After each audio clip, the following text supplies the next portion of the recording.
All right, today we're doing rates of change in polar functions. It is our last topic for our Unit 3B. We've done rates of change before with other functions at the beginning of the year.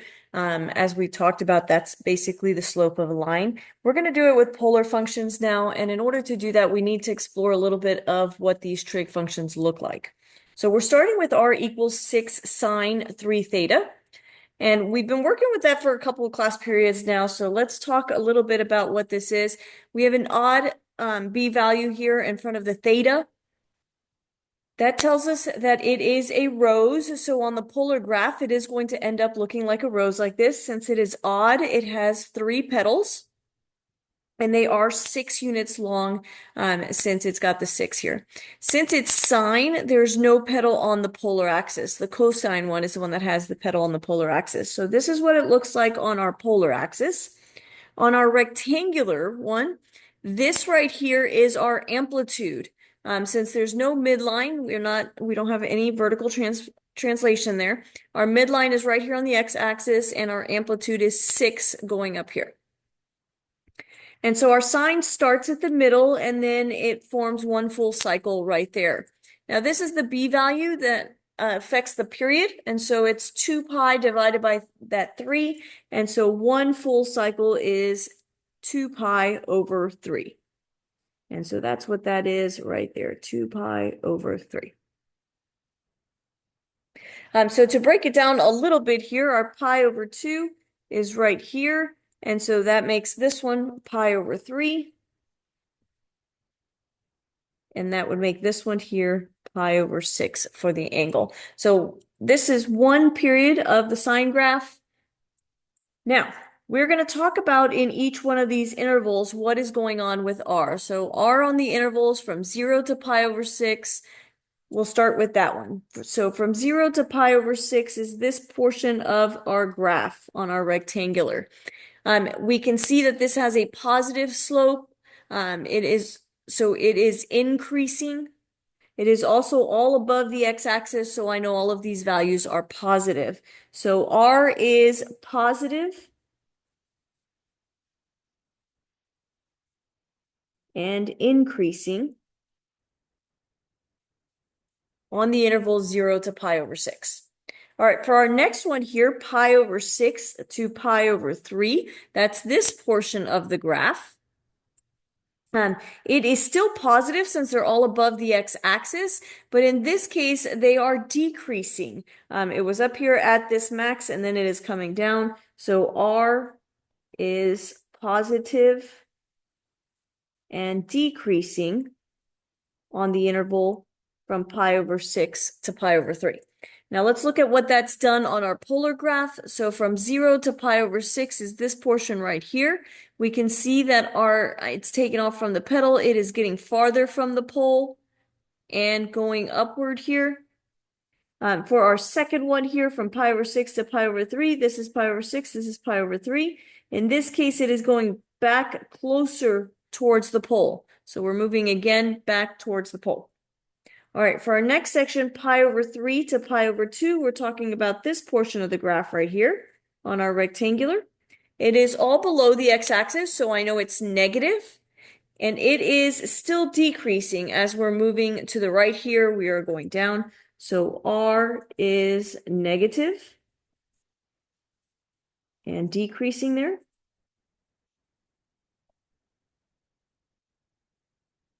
And so if we look at that on our polar graph here, so pi over 3 to pi over 2, we're talking about this portion right here.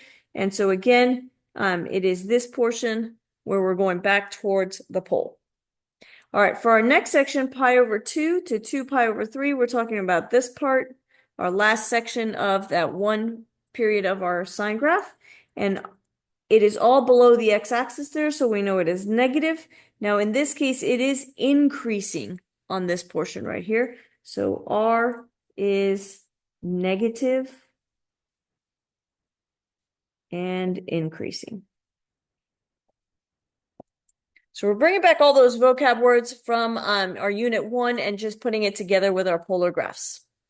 All right, the next thing we're going to talk about that here is the distance from the pole. So that's really why we went through these intervals, is so we can talk about this distance from the pole. And so we've got really four little parts here to our table of what could be occurring. It says when r is equal to f of theta, it is increasing. So when r is increasing and r is positive, so r is positive and increasing, this portion from 0 to pi over 6, we can see that the values are getting farther from the pole. So distance from the pole is increasing. And I'll go ahead and put that there. It is getting farther from the pole. So we were right here, we're moving away from that pole. Till we get to that furthest point, and then we start moving back towards the pole. So our next portion here, when r is positive and decreasing, then the distance from the pole is decreasing. It is getting closer to our pole. That was this portion right here. So we got far away from the pole, then we got closer to the pole here. All right, when r is negative and f of theta is increasing, then the distance from the pole is decreasing.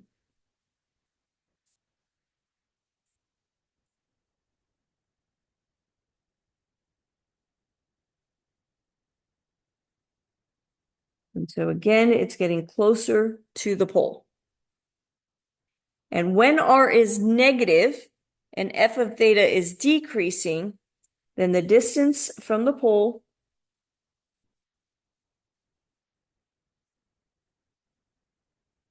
is increasing.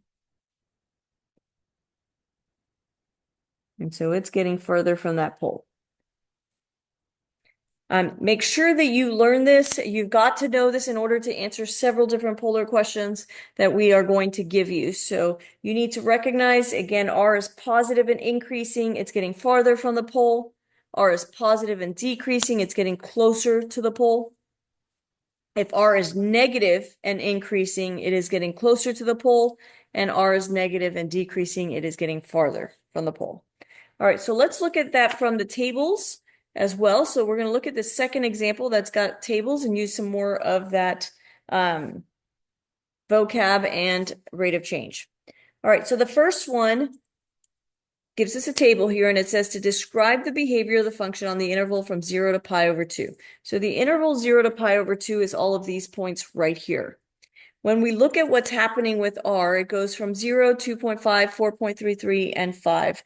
So r is positive because all of these values are positive, and they are getting bigger. So r is positive and increasing.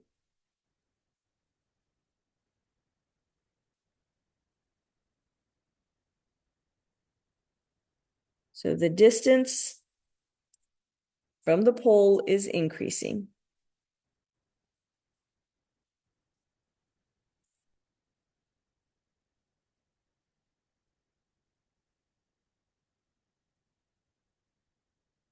All right, when we look at the second interval, this one's saying from pi over 2 to pi, so we're looking at these values right here.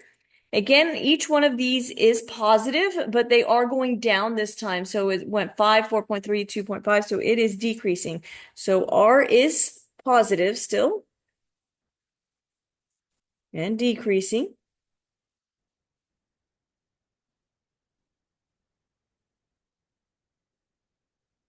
So the distance from the pole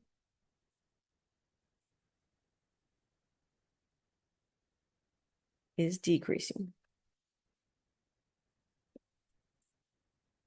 It's getting closer. That is the way you should be writing it, and it's also the way you're going to see it on multiple choice questions. It's going to say something like r is positive and decreasing, so the distance from the pole is decreasing. So you have to be aware of what it does here so that you're able to answer that. All right, what is the average rate of change on the interval from pi over 6 to pi over 3? So now we're talking about just these two right here. There's my interval.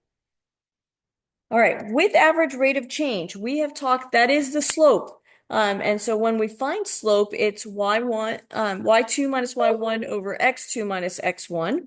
And so in this case, so just average rate of change, go ahead and write on there. Slope, just to remind you. And so now we're dealing with the polar ones. So we would say R2 minus R1 over theta 2 minus theta 1. It's the same thing as the y2 minus y1 and x2 minus x1, but we are in polars. And so this would be my dependent, this would be my independent. All right, so I take my values here from pi over 3 and pi over 6, and I'm going to subtract them. So 4.33 minus 2.5 and pi over 3 minus pi over 6. Notice these go together and these go together. That's the way it should be. They should be together. So it doesn't matter which one you pick as your first one or your second one, but you do want to keep it the same for both. All right, so we subtract that and we get 1.83 over pi over 6. Remember, you do have to get a common denominator here, so this would be 2 pi over 6 minus pi over 6, which is pi over 6. All right, we do keep change flip, and we get 10.98 over pi, which is approximately 3.495. So this would be on the calculator portion. You should be able to put that in. You want to make sure you use the pi button. So when you're doing 10.98 over pi, you're hitting second and then the caret symbol to get the pi button. Okay. All right. It says estimate the value of f of pi over 4. So pi over 4 is not on our table of values here, but we have a slope. And so if you think about this graph here, something like this. And so we found pi over 6 and pi over 3 were these 2 points right here. And so that slope is the slope for the tangent line that goes through attached to that point right there. So that's what we want to find for pi over 4 here. So we can do that by writing an equation. And so in Algebra 1, you guys talked about the point slope formula, which is y minus y1 equals m times x minus x1. That's what we're going to want to use here. And so if we want pi over 4, pi over 4 lands right between these two right here. So really you can pick either one of those in order to estimate.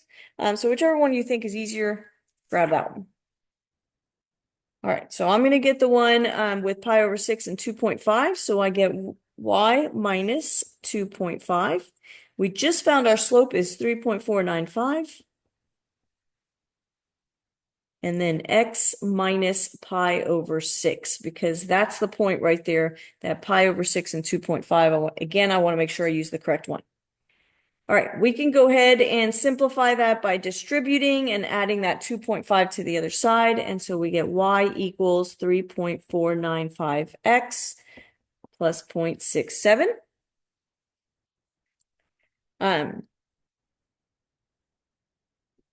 Or you can go ahead and use this long form. But we are plugging in that pi over 4 because that was the purpose of writing this equation, is so that we can plug that in and find it. And so we plug that into your calculator and you get that y is equal to 3.414. So we've estimated that pi over 4. I come back here to my table and that makes sense. This is 2.5, this is 4.33. And so pi over 4 we found to be 3.414. That's right about where we want, so that is a reasonable answer. All right, going back to this real quick, this 3.495 as my average rate of change. That is, what that means is that the radius changes 3.495 units per radian. So if you see that wording right there, the radius changing units per radian, it is talking about the slope, the average rate of change. And so that's where that's coming from. All right.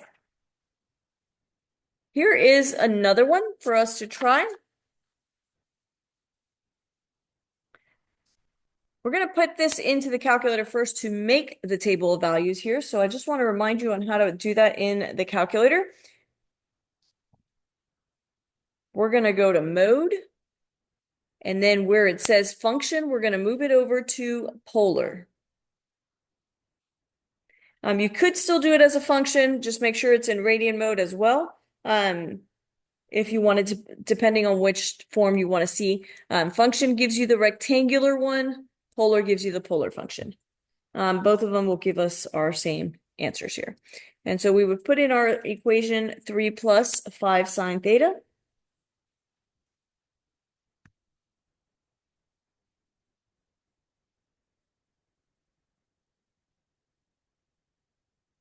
All right, if I go to my window, it is going to tell you what the window is there.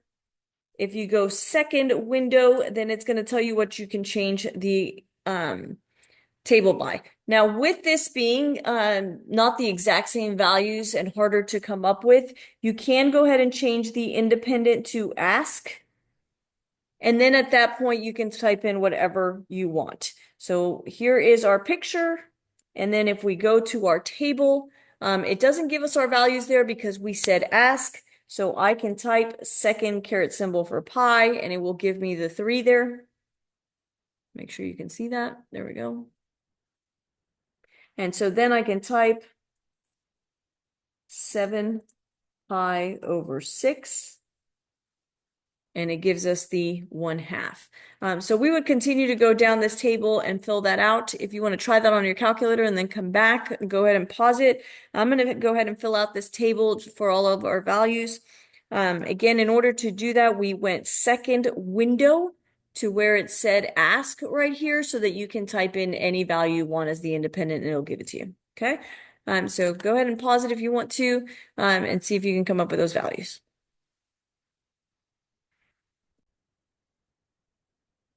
All right, now that we have our table filled out, in these questions, we're kind of going backwards from what we were doing on the other one. This one's saying determine the intervals where f is increasing. So you're coming up with the intervals on where it's increasing.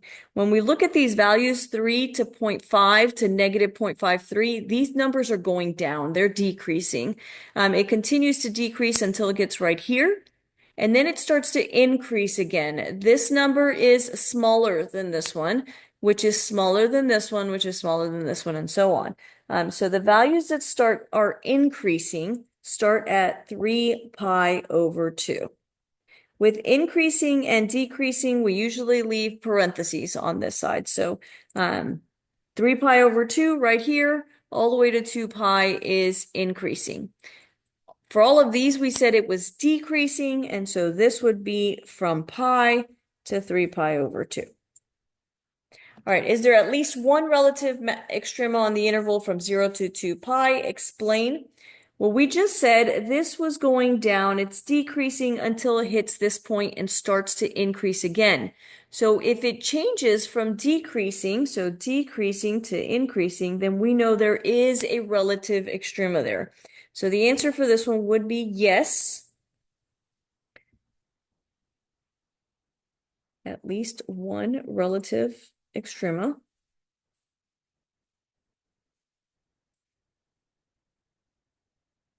Because it changed from decreasing to increasing.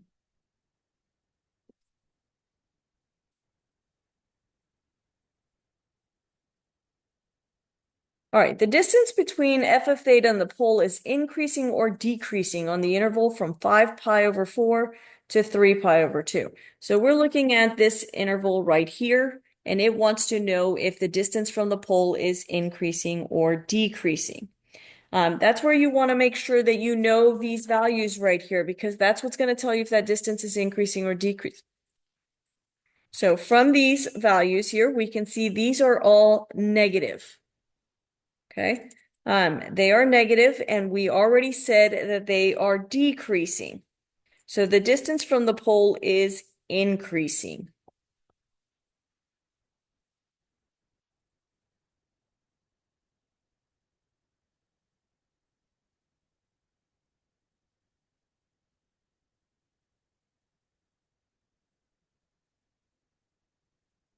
because the R value are less than 0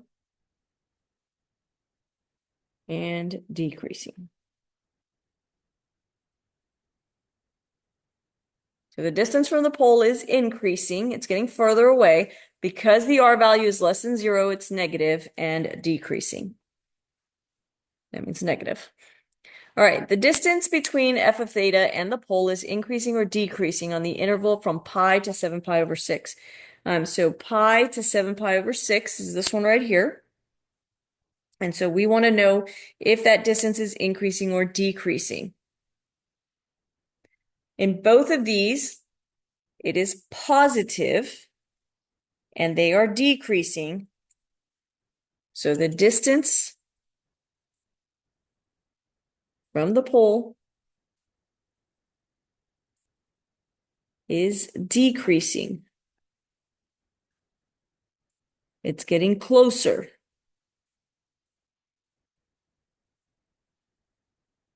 Because R is greater than 0, it's positive and decreasing. This is heavy on the vocab, so you want to make sure that you understand really well on what causes it to increase or decrease from the pole. Knowing that table on the other side is really important. All right, on the bottom one here, I'm going to let you guys try this. This was like what we did on the other side there, where we found the average rate of change, and then we went ahead and used it to find the values. So it tells you to find the average rate of change between these 2 points, and then compare the estimated values with these two here. So go ahead and pause your video, try it, and then come back and see the answers. All right, go ahead and check your work. Here's what you should have gotten. We had our average rate of change right here as 1.872. What intervals must f of theta equal 0? We found that that was at 7 pi over 6 to 5 pi over 4, and 7 pi over 4 to 11 pi over 6. And we know that because it went from a positive to a negative number, so we know in between these it had to have hit 0. Same thing here, it went from a negative to a positive, so it had to have hit 0 there. All right, and then the last one here, we wrote our equation, and we determined what our slopes are.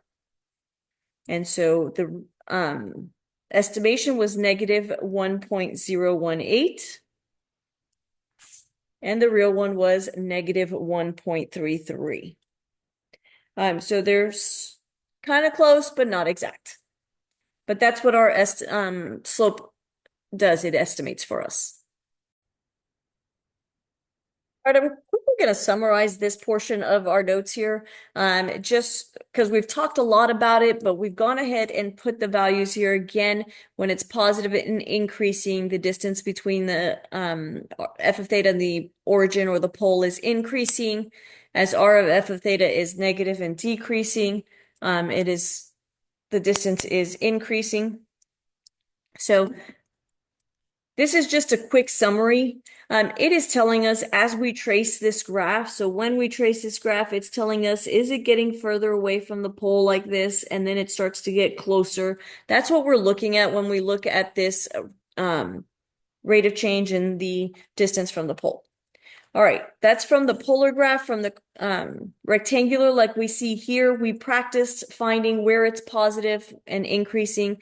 So as a reminder, above this x-axis, this is positive, this part is negative, and then we have another part that's positive right there. For increasing and decreasing, it is increasing as we move to the right and it's going up. As we move to the right and it's going down, it is decreasing. You can also see this has a positive slope. This has a negative slope to determine whether it's increasing or decreasing.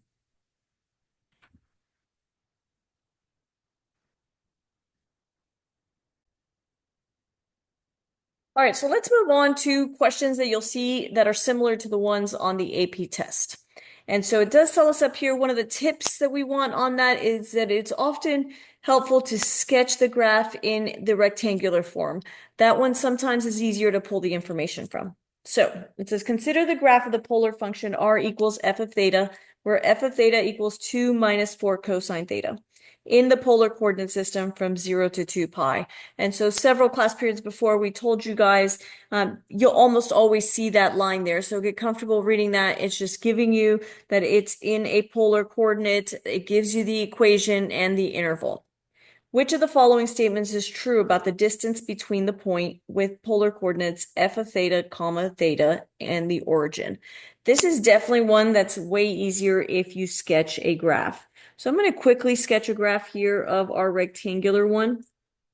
This is my midline right here, so I'm going to have a midline at 2, and then our amplitude is 4, so I'm going to be 4 above that and 4 below that. Now, there's no change in the period, so it's still going to be 2 pi. This, however, is negative. So our cosine usually starts at the top, but it's negative. So we're going to come over here, and it looks like that. All right, so 2 pi is when it's back over here, since we have a period of 2 pi, which means that it is 1 pi right here. It's going to be pi over 2 right there, and 3 pi over 2. That's just going to help us get started. That does tell us that it is in between here. We would be on the x-axis, so that's going to be pi over 4. And so then 5 pi over 3 would be over here. So now we've got a good set of points that we can look at.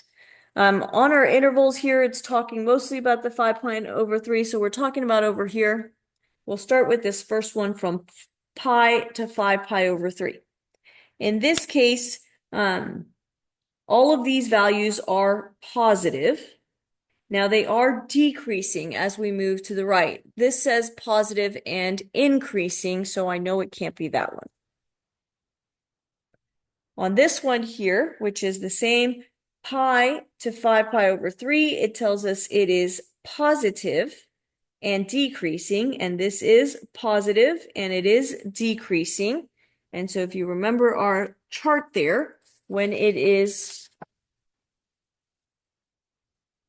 positive and decreasing, the distance from the pole is decreasing.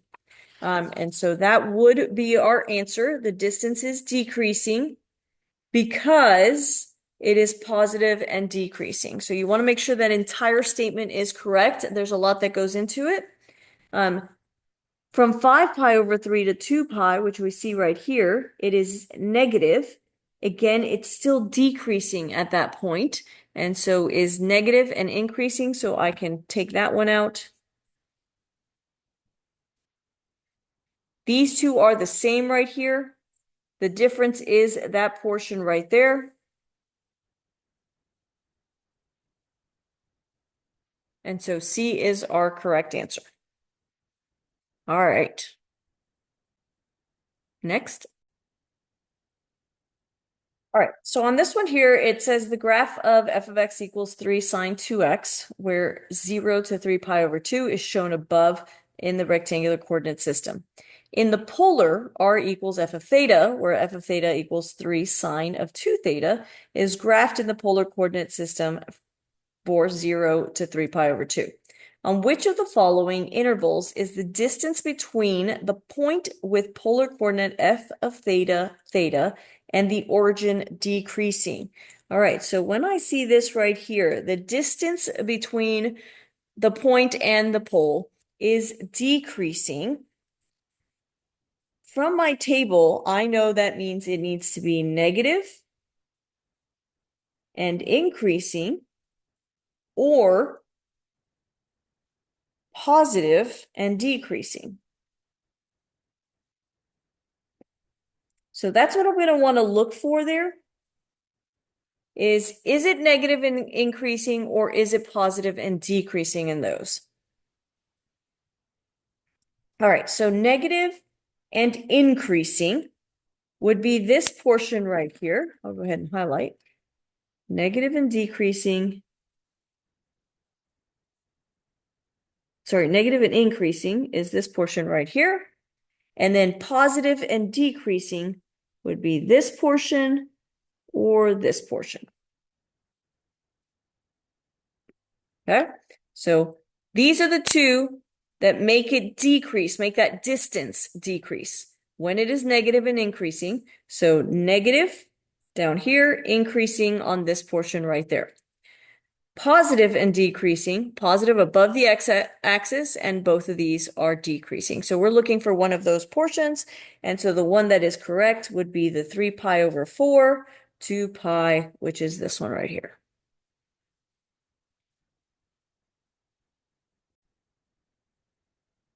All right, for our next question here, it's good to remind you that another characteristic that arises when we study polar functions are the relative extrema. So that's the minimums and the maximums.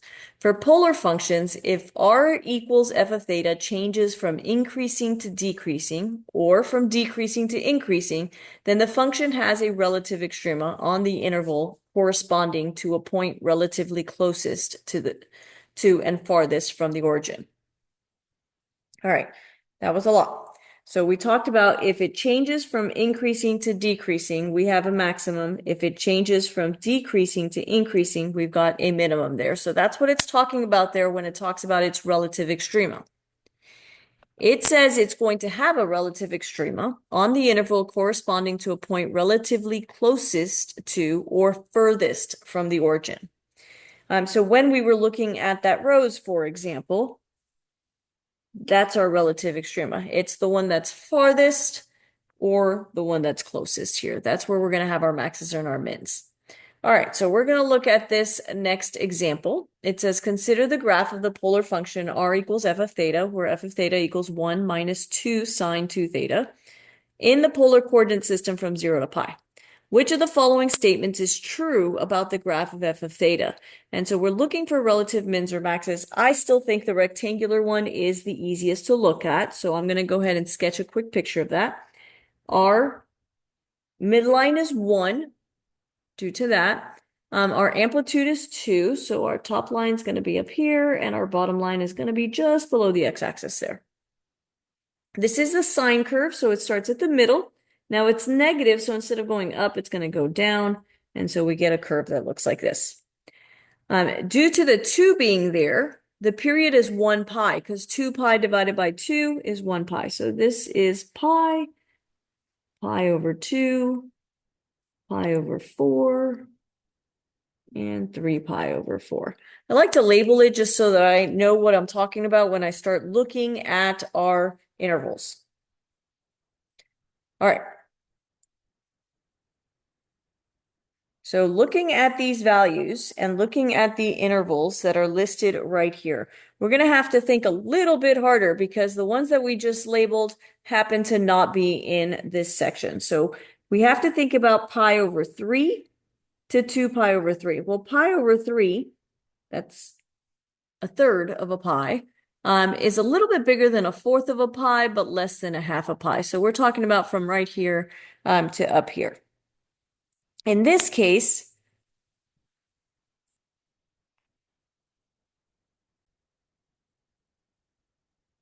all right, so as we're looking at these values, part of this does come out to be true. It says it goes from negative to positive. And so we do see from pi over 3 here, it could go from negative to positive, but that doesn't mean a relative extrema. So this answer would not be correct. That's not the definition. We said for a relative extrema, it needs to change from increasing to decreasing. So that has nothing to do with it. So we can eliminate both of those because that does not tell us it is an extrema. All right, so we are deciding between B and D. And so it tells us from 2 pi over 3 to pi. So 2 pi over 3, 2/3 of a pi over here. To pi, we're looking at these values right here. And again, it's all on one side here, so it is not going from increasing to decreasing. Then our last one here, from 2 pi over 3 to pi, because r of theta changes from increasing to decreasing, that's going from increasing to decreasing there, and so that is our answer. All right. Just to summarize that average rate of change here for the next portion, we talked earlier, it is our difference in our y's over our difference in our x's, or we rewrote it as the difference in our r's over the difference in our thetas. But to get that correct notation down, we're just going to show you here that the polar function r equals f of theta, the average rate of change of r equals f of theta, over the interval a to b is given by the expression f of b minus f of a over b minus a. This is the basic equation for that rate of change. It's your difference in the y's over the difference in your x's. In this case, the thetas.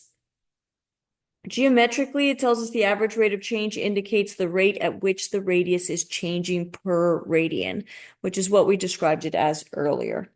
So I'm going to show you one of those written in that correct notation. For example 8, consider the graph of the polar function r equals f of theta, where f of theta equals 3 minus 3 cosine theta. In the polar coordinate system, what is the average rate of change of r equals f of theta over the interval pi over 2 to pi?